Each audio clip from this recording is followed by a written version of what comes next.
నమస్తే welcome to Sakshi education. This is Ram. Central council for research in homeopathy నుంచి దాదాపుగా 90 ఖాళీలకు సంబంధించినటువంటి ఉద్యోగాల భర్తీకి నోటిఫికేషన్ విడుదలైంది. ఇందులో ఏ సంబంధించినటువంటి ఉద్యోగాలు ఉన్నాయి, అదేవిధంగా వీటికి సంబంధించినటువంటి ఎడ్యుకేషన్ క్వాలిఫికేషన్ ఏంది, అదేవిధంగా వీటికి కావాల్సినటువంటి ఏజ్ లిమిట్ ఏంది, మరీ ముఖ్యంగా సెలక్షన్ ప్రాసెస్ ఏ విధంగా ఉంటుంది అనే విషయాల గురించి ఈ వీడియోలో పూర్తిగా తెలుసుకుందాము. ముందుగా ఈ వీడియోని చూస్తున్నటువంటి ప్రతి ఒక్కరు కూడా ఈ వీడియోని తప్పకుండా లైక్ చేయండి. అలాగే మీరు ఇంకా సాక్షి ఎడ్యుకేషన్ యూట్యూబ్ ఛానల్ని సబ్స్క్రైబ్ చేసుకోకపోతే ఇప్పుడే సబ్స్క్రైబ్ చేసుకోండి. అయితే మనకు central council for research in homeopathy నుంచి విడుదలైనటువంటి ఈ 90 పోస్టులకు సంబంధించిన ఒక నోటిఫికేషన్లో దాదాపుగా మనకు మొత్తం 10కి సంబంధించిన అంటే 10 విభాగాలలో ఉన్నటువంటి ఖాళీలకు సంబంధించిన పోస్టులు అయితే ఉన్నాయి.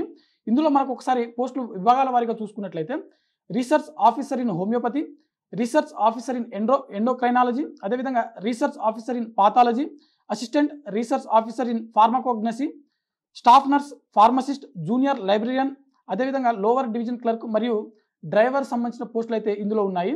ఒకసారి వీటికి సంబంధించినటువంటి ఏజ్ లిమిట్, దాంతోపాటుగా వీటికి సంబంధించినటువంటి ఎడ్యుకేషన్ క్వాలిఫికేషన్ చూద్దాము. ఇక్కడ రీసెర్చ్ ఆఫీసర్ హోమియోపతికి సంబంధించిన ఉద్యోగాలకు ఎవరైతే దరఖాస్తు చేసుకోవాలనుకుంటారో వారికి కంపల్సరీగా హోమియోపతిలో మాస్టర్ డిగ్రీ అనేది ఉండాల్సి ఉంటుంది. అదేవిధంగా ఎండోక్రైనాలజీలో కూడా మాస్టర్ డిగ్రీ జువాలజీలో కంపల్సరీగా ఉండాల్సి ఉంటుంది. అదేవిధంగా పాథాలజీకి సంబంధించినటువంటి రీసెర్చ్ పోస్టులకు ఎవరైతే దరఖాస్తు చేసుకోవాలనుకుంటారో వారికి వచ్చేసరికి పాథాలజీ విభాగంలో మాస్టర్ డిగ్రీ ఉండాల్సి ఉంటుంది. అదేవిధంగా ఇక్కడ స్టాఫ్ నర్స్ సంబంధించిన పోస్టులు చూసినట్లయితే బీఎస్సీ నర్సింగ్ పట్టా అనేది కంపల్సరీ ఉండాల్సి ఉంటుంది. అదేవిధంగా ఫార్మసిస్ట్ సంబంధించిన ఉద్యోగాలకు ఎవరైతే దరఖాస్తు చేసుకోవాలనుకుంటారో ఇంటర్మీడియట్లో ఫిజిక్స్, కెమిస్ట్రీ లేదా బయాలజీలో మీరు ఇంటర్మీడియట్ పాస్ అయి ఉంటే సరిపోతుంది అనమాట. ఓకేనా. అదేవిధంగా జూనియర్ లైబ్రరీ సైన్స్ సంబంధించిన పోస్టులకు, అదేవిధంగా జూనియర్ లైబ్రరీ సంబంధించిన పోస్టులు ఏవైతే ఉన్నాయో ఈ పోస్టులకు ఎవరైతే దరఖాస్తు చేసుకోవాలనుకుంటారో మీకు లైబ్రరీ సైన్స్లో గ్రాడ్యుయేషన్ పట్టా ఉంటే సరిపోతుంది. అదేవిధంగా లోవర్ డివిజన్ క్లర్క్ ఈ పోస్టులకు ఇంటర్మీడియట్ పాస్ అయితే సరిపోతుంది. అదేవిధంగా మనకు ఇక్కడ డ్రైవర్ పోస్టులకు సంబంధించిన వీటికి సంబంధించిన ఎడ్యుకేషన్ క్వాలిఫికేషన్ చూసినట్లయితే అభ్యర్థులు కనీసం 10th క్లాస్ పాస్ అయి ఉంటే సరిపోతుంది. కాకపోతే హెవీ డ్రైవింగ్ లైసెన్స్ అనేది కంపల్సరీగా ఉండాల్సి ఉంటుంది. ఇది వీటికి సంబంధించిన విద్యా అర్హతలు. అదేవిధంగా ఒకసారి ఇక్కడ వయోపరిమితి చూసినట్లయితే రీసెర్చ్ ఆఫీసర్ సంబంధించిన ఉద్యోగాలకు అంటే మనకు హోమియోపతి, ఎండోక్రైనాలజీ, పాథాలజీ ఈ 3 పోస్టులకు మ్యాక్సిమం 40 సంవత్సరాల వరకు వయసు ఉన్నటువంటి అభ్యర్థులు దరఖాస్తు చేసుకోవచ్చు. అదేవిధంగా స్టాఫ్ నర్స్ పోస్టుకు దరఖాస్తు చేసుకోవాలనుకునే అభ్యర్థులకు మ్యాక్సిమం 30 సంవత్సరాల వరకు వయసు ఉన్నటువంటి అభ్యర్థులు దరఖాస్తు చేసుకోవచ్చు.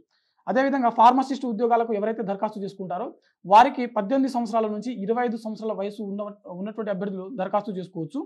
అదేవిధంగా జూనియర్ లైబ్రరీ సైన్స్ సంబంధించిన పోస్టులకు 25 సంవత్సరాలు అంతకంటే తక్కువ ఉన్నటువంటి వాళ్ళు అంటే మినిమం 18 సంవత్సరాల నుంచి మ్యాక్సిమం 25 సంవత్సరాల వయసు ఉన్నటువంటి వాళ్ళు దరఖాస్తు చేసుకోవచ్చు.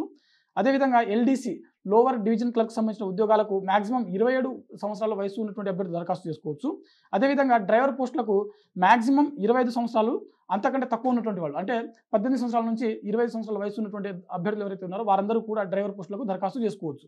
ఇక్కడ మీరు గమనించవలసినటువంటి విషయం ఏంటంటే ఎస్టీ, ఎస్సీ మరియు ఓబీసీకి చెందినటువంటి అభ్యర్థులు ఎవరైతే ఉన్నారో వీరికి ప్రభుత్వ నిబంధనల ప్రకారం వయో సడలింపు అనేది వర్తిస్తుంది. ఇది వీటికి సంబంధించిన వయోపరిమితి. అయితే దీనికి సంబంధించిన దరఖాస్తు రుసుము అంటే దరఖాస్తు ఫీజు చూసినట్లయితే అన్రిజర్వ్డ్ కేటగిరీస్ చెందినటువంటి అభ్యర్థులు, ఓబీసీ అభ్యర్థులు, అలాగే ఈడబ్ల్యూఎస్ అభ్యర్థులు ఎవరైతే ఉన్నారో వీరందరూ కూడా దరఖాస్తు రుసుము 1000 రూపాయలు చెల్లించాల్సి ఉంటుంది. ఎస్టీ, ఎస్సీ మరియు ఫిజికల్ హ్యాండిక్యాప్డ్ అభ్యర్థులు అదేవిధంగా ఏ కేటగిరీకి చెందినటువంటి మహిళలైనా సరే అంటే ఎనీ కేటగిరీకి చెందినటువంటి మహిళలు వీరందరూ కూడా ఎటువంటి ఫీజు చెల్లించాల్సినటువంటి అవసరం లేదు.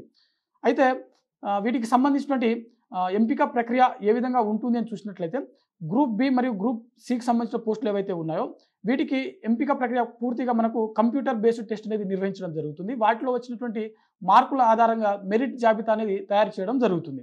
గ్రూప్ ఏ సంబంధించిన ఉద్యోగాలు ఏవైతే ఉన్నాయో అంటే రీసెర్చ్ ఆఫీసర్ సంబంధించిన ఉద్యోగాలు ఇవి హోమియోపతి, ఎండోక్రైనాలజీ, పాథాలజీ ఈ 3 పోస్టులకు వచ్చేసరికి కంపల్సరీగా మీకు ఇంటర్వ్యూ అనేది కండక్ట్ చేయడం జరుగుతుంది. ఇంటర్వ్యూలో వచ్చినటువంటి పర్ఫార్మెన్స్ ఆధారంగా మీకు మెరిట్ జాబితా అనేది తయారు చేయడం జరుగుతుంది. ఇది వీటికి సంబంధించిన సెలక్షన్ ప్రాసెస్. మరి వీటికి సంబంధించిన దరఖాస్తు ప్రక్రియ ఎప్పటి నుంచి జరగనుంది, చివరి తేదీ ఏంటి అని ఒకసారి చూసినట్లయితే ఈ పోస్టులకు ఎవరైతే దరఖాస్తు చేసుకోవాలనుకుంటారో దీనికి సంబంధించిన దరఖాస్తు ప్రక్రియ నవంబర్ 5వ తేదీన మొదలు కావడం జరిగింది. నవంబర్ 26వ తేదీన వీటికి సంబంధించినటువంటి దరఖాస్తు ప్రక్రియ అనేది ముగియడం జరుగుతుంది. సో ఓవరాల్గా మనకు central council for research in homeopathy నుంచి విడుదలైనటువంటి ఈ 90 ఉద్యోగ ఖాళీలకు సంబంధించిన భర్తీకి సంబంధించినటువంటి ఈ నోటిఫికేషన్ ఏదైతే ఉందో దీనికి సంబంధించిన కంప్లీట్ డీటెయిల్స్ మనం ఇప్పుడు తెలుసుకోవడం జరిగింది. ఇది ఇవాల్టి వీడియో. మరిన్ని జాబ్ అప్డేట్స్ కోసం చూస్తూనే ఉండండి Sakshi education. Thanks for watching. Thank you all.